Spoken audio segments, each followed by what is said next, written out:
Hola, my lovelies! Welcome back to Spanish with Patry. Let me ask you a question. Are you stressed about the exams? Exams are starting this week in the UK, and a lot of students are taking their GCSEs and A-levels.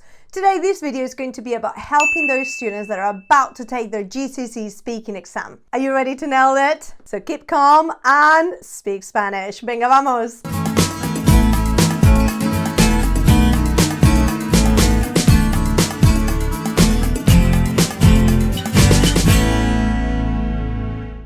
I happen to be a teacher in a secondary school and I prepare my students to nail their GCSE Spanish. However, bear in mind that the exam board I use is AQA. So this video is meant for AQA exam board specification only. Okay, the GCSEs, what are they? In case you don't live in the UK or you're not studying, they are the exams that we do in the UK at the end of secondary school, at the end of year 11. So guys, I know exactly what you should be doing and what you shouldn't be doing to make sure that you nail those exams. ¿Vale? Okay, so vamos a empezar. ¿Qué partes tiene el examen? What parts does the exam have? The exam has got a total of 60 points and 3 different parts. The first one is the role play. The role play is 15 marks. Then we have the photocard, another 15 marks, and then we've got general conversation, which is 30 marks. Today, I am going to be helping you with the role play and the photocard mainly, because as you know, the general conversation is something that you prepare previously with your teacher, and so you should more or less have an understanding of what questions you're going to be asked and how to best prepare for those questions. We've been preparing for those for like a year now, so my students are pretty confident on them. I hope so. First of all, you arrive to the exam. Where are you going? You are going to the preparation room and you're going to be there for 12 minutes. They're going to give you a role play and a photocard and a piece of paper to write your answers in there. Now, I always suggest to spend about 4 minutes on the role play and 8 minutes on the photocard. Reason being is the role play needs very short answers and there's only 4 bullet points that you need to write, okay? Pretty much 1 sentence each. Whereas the photocard requires longer answers, kind of like paragraphs. So those are the time frames that you're looking at. Keep an eye on the clock. Remember, in this preparation room, no, you do not have access to any notes, any dictionaries, or anything like that. It's just you, your pen, your brain, and the piece of paper. However, whatever you write on that piece of paper will be essential because you will take that piece of paper with you to the actual exam. So make sure that you're writing as much as you can. You will have it during the role play and the photocard, not during the general conversation. The role play. In the role play looks like this.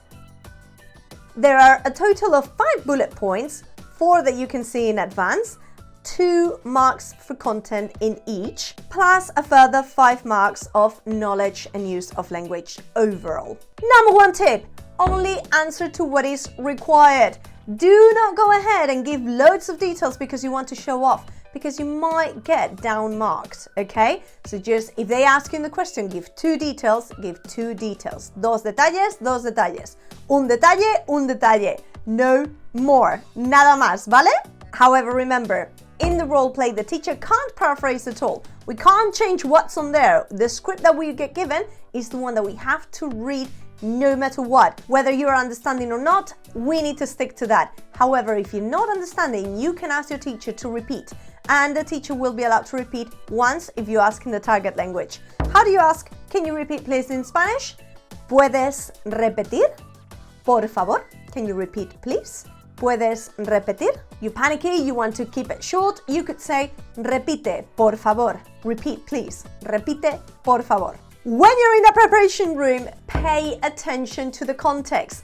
Read it properly, okay? And pay attention to the point where you are referring to your friend as tú or usted, because it changes quite a lot your answers. Now, if you're referring to your friend as tú, nice and easy, informal you got lucky. However, if you need to refer to your friend as usted, okay, it's a bit more difficult, but there's no need to panic. All you have to do is remember that usted is exactly the same as the third form singular. What do I mean by that? Usted means you formal. We all agree with that. But if you want to conjugate it, all you have to do is use the third singular form of the verb, as if it was él or ella. So instead of saying tú eres, you are, you would say usted es.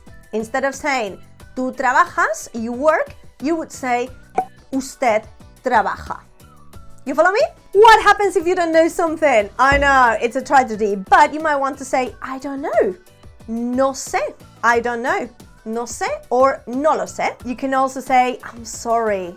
Lo siento. No lo sé. Lo siento. I wouldn't know what to say to you. No sabría decirte. No sabría decirte. I'm not sure what to say to you. Or I don't understand. No te entiendo. No te entiendo. So there's a few words that I hope you don't have to use, but just in case you don't understand, you can use any of those. No lo sé. I don't know. No te entiendo. I don't understand. What can you use to sound more native and buy you time to think? Use any of these. Déjame pensar. Let me think. Déjame pensar. Un momento, por favor. One moment, please. A ver. Let's see. Bueno. Well. Pues. Another form of well. Mira.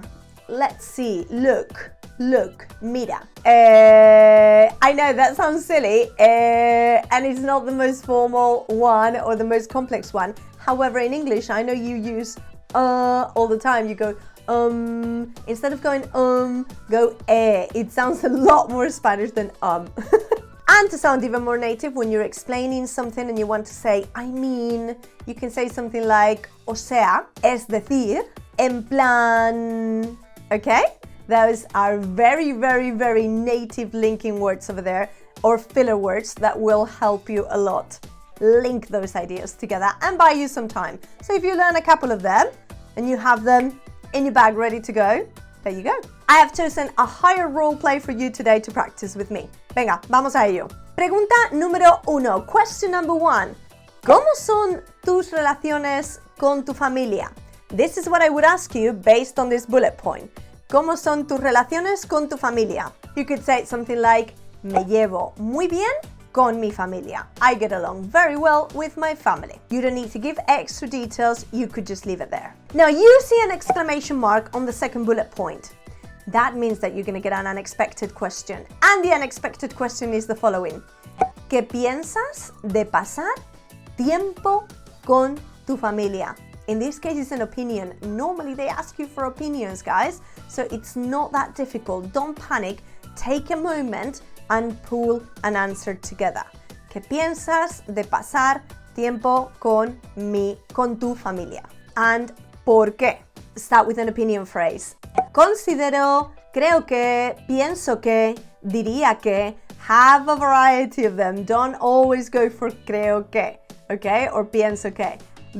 Try to use different ones and avoid repetition.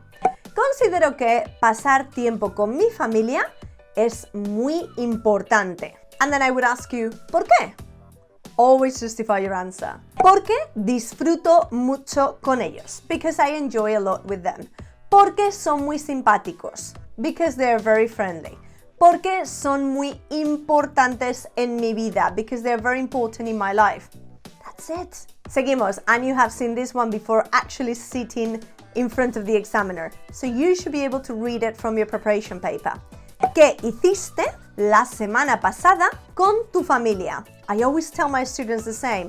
Every time you see the word hiciste, that's an immediate past tense. So have a few past tense verbs, key ones like fui, I went to, fue, it was, jugué, I played, comí, I ate, fuimos, we went, vimos, we watched. Have a few verbs in the past that you know by heart and that you can use really, really easy and apply to a lot of different questions. ¿Qué hiciste la semana pasada con tu familia? And they ask you for 2 details. La semana pasada con mi familia fui al cine y cenamos en un restaurante.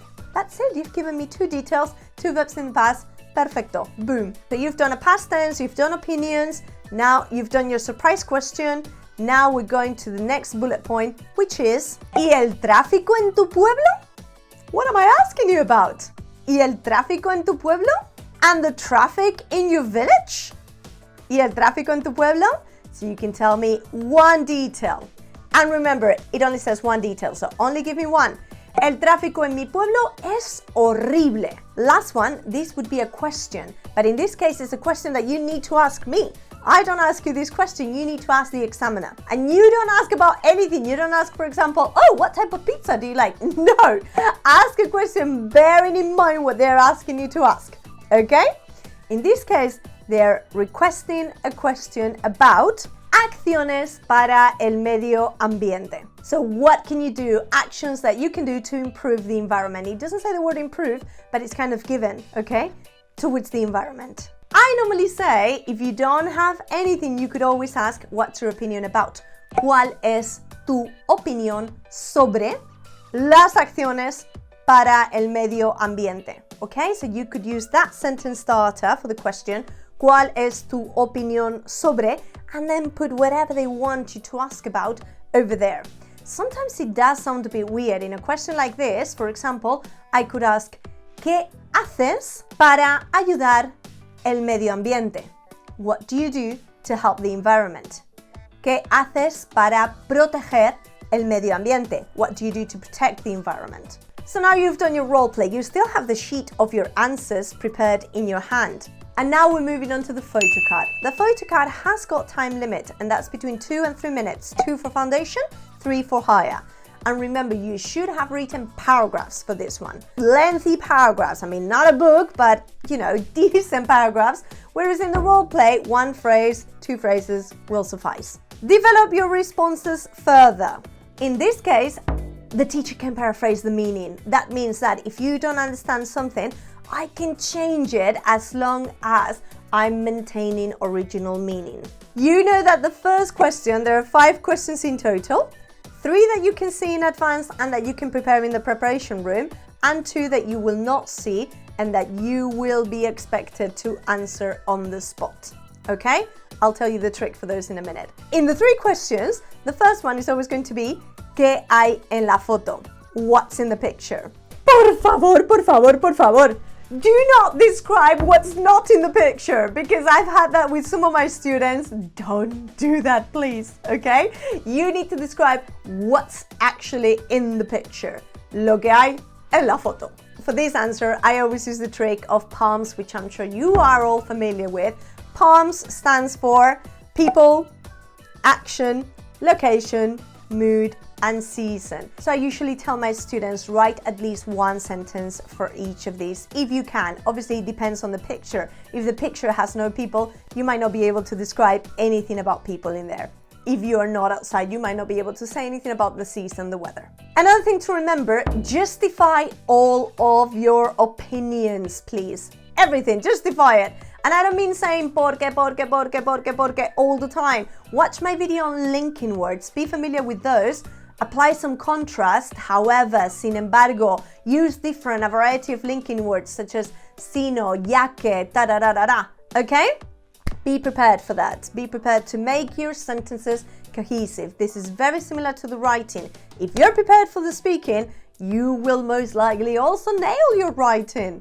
And a very good trick is turn the questions that they give you into the answers, what I call the copy and paste, okay? Use those questions to answer. Good lengthy answers. Okay, I have chosen this photo card. Again, it's a higher one. So I am going to ask you the 3 questions that you should have prepared in advance in your preparation room. And then I'm also going to ask you the other 2. See how you could cope with them. It's clearly a school library. The students are there studying. They're wearing a uniform. If I ask you, ¿qué hay en la foto? What could you say?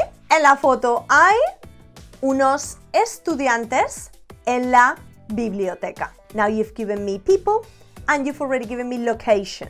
You haven't told me anything about action. You could have added, en la foto hay unos estudiantes, están leyendo, they are reading, en la biblioteca.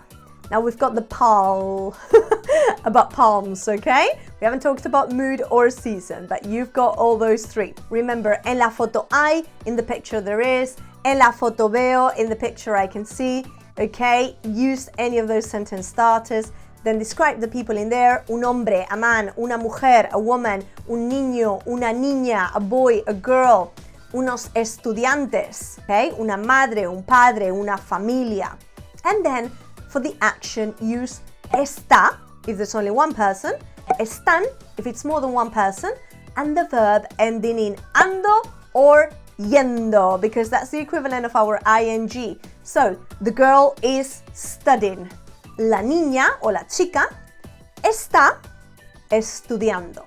But if you're going to say the students are reading, los estudiantes están, because it's plural with the N, leyendo. This verb is really, really tricky, to be fair. It doesn't follow quite the same rules as ando or yendo. I don't know, imagine that they are talking, okay? Hablar would go onto hablando. If they're drinking, for example, you would say from beber, bebiendo. So AR verbs go into ando for ing, and then ER-IR verbs go into yendo.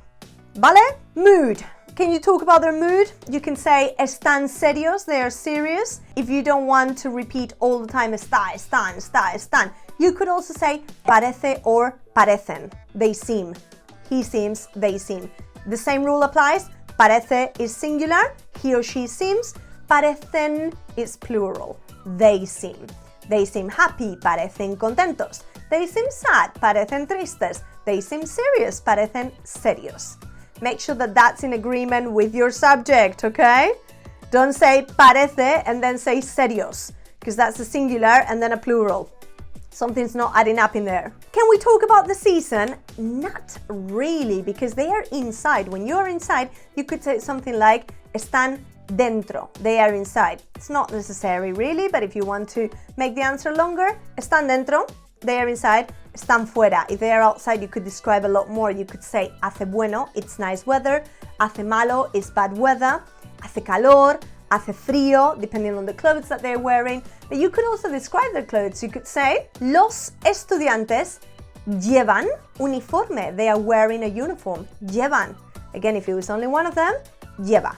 Lleva versus llevan. You're getting the gist, aren't you? Okay, so we've done ¿qué hay en la foto? We've answered that one already. Now I'm going to ask you, aparte del uniforme, ¿cuál es la regla más importante en el colegio en tu opinión?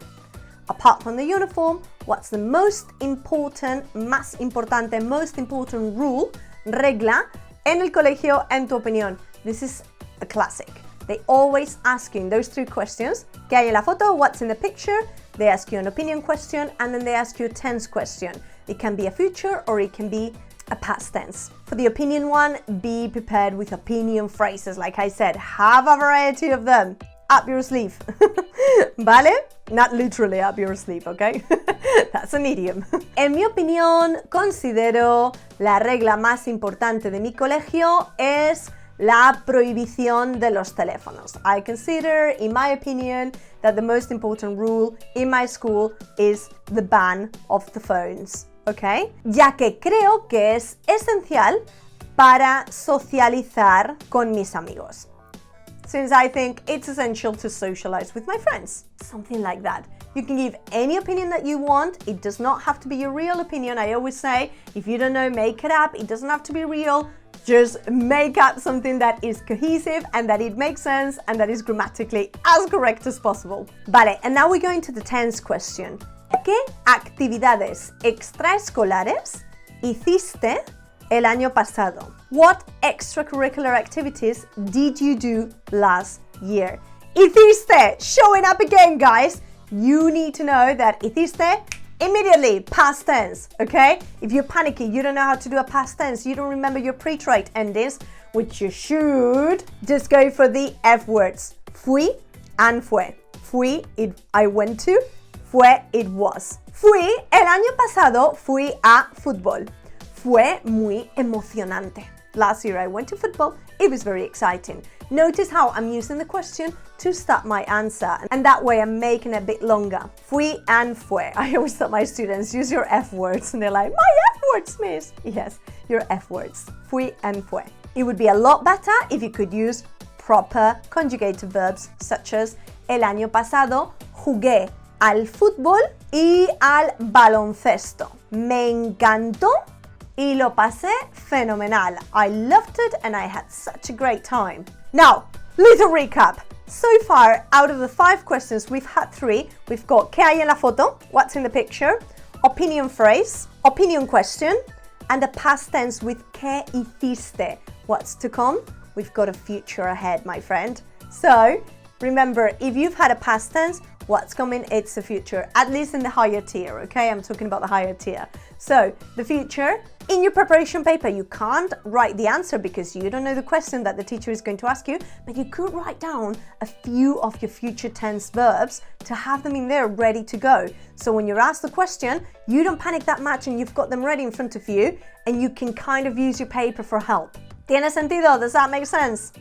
So if I ask you, ¿cómo sería tu profesor ideal? Sería, I know it's a conditional, however, it counts as a future tense, okay?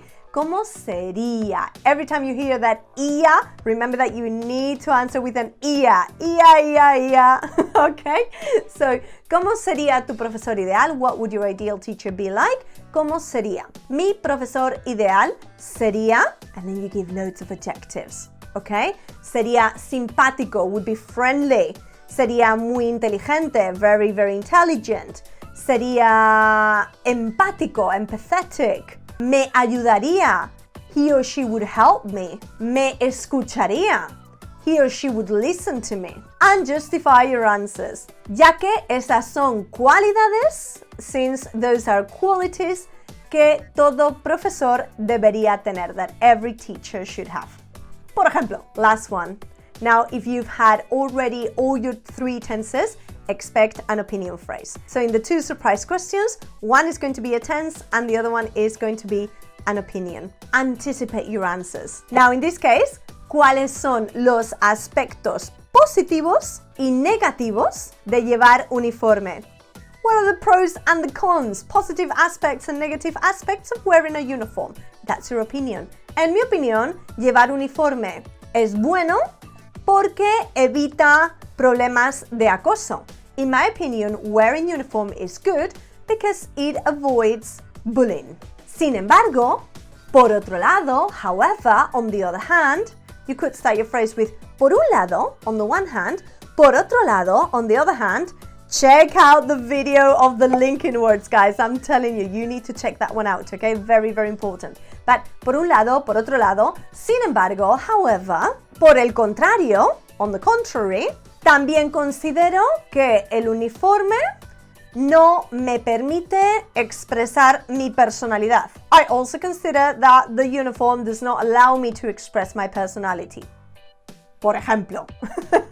Okay, for example. Okay, chicos, so that was the role play, that was the photocard breakdown, and then after this, the teacher will say, give me your paper, and you will go ahead to your general conversation. General conversation is 30 marks that you can prepare in advance, guys. There's no reason why you should not be nailing that. If you are in any doubt, ask your teacher, please. Ask your teacher before your exam. Make sure that you're confident with that. In the general conversation, remember that you have chosen one theme of your choice. There's 3 themes in total. One you've chosen already. The other 2, you can get any of them. Some people choose their theme and they go for the most complicated one, so they don't get it when they're not expecting it, like in the photocard, for example. Some people go for the one they know best. Entirely up to you. No sé lo que a ti te funciona mejor. I don't know what works best for you, so check what your strategy is going to be and choose your theme accordingly, ¿vale? So you've chosen your theme and then you're going to be tested on one of the other 2 themes. So let's summarize the top tips, shall we? But before that, are you enjoying this lesson? Is this any helpful for you? Do you want to keep learning Spanish? Give me a follow and a like. Remember, use your preparation time super wisely. Write as much as possible in your script. Anticipate those answers in there with the tricks that I've given you today. Read the context and the scenario of every question, okay? But especially the role play. You need to read the context. You need to read if you're referring to tú, to usted, if you're in a shop, if you're in a ticket office, please read that, because sometimes the first question is, how can I help you? And you go like that. Okay, so make sure that you know exactly where the conversation is going and what type of role play you're being asked to do. In the role play as well, please pay attention to the details. If they ask you for 1, only give 1. If they ask you for 2, only give 2. Do not spend more time than 4 minutes, 5 max, preparing your role play. It is honestly not needed. you will get full marks if you follow this advice. Everything you can in the target language. Okay? So don't write anything in Spanish. I had a student the other day telling me, I 4 personas, because he had not written the number 4 in letters. He had written the number 4 in a number, and he just read, hay 4 personas. No, por favor. Hay 4 personas. So everything write it down in the target language. Make sure that you do that. And it doesn't have to be that complex. Like I said, it doesn't have to be that complex. It's a GCSE exam. It's not an A level. So just make it cohesive. Make it simple. Make it relevant to the questions that they're asking you. And last but not least, be careful with your tenses. Make sure that you've got just a few lists, even if it's just 4 or 5. If you're on foundation and you're struggling, write down 4 or 5 verbs in each tense, present, past, and future, that are going to help you. For the future, remember, we also have, today we've done conditional, but you also have the voy a, I am going to. Voy a, vamos a, we are going to. So that also helps a lot. Bueno, pues muy bien. Last thing I have to say is buena suerte. Good luck, everybody. Buena suerte a todos. Adiós.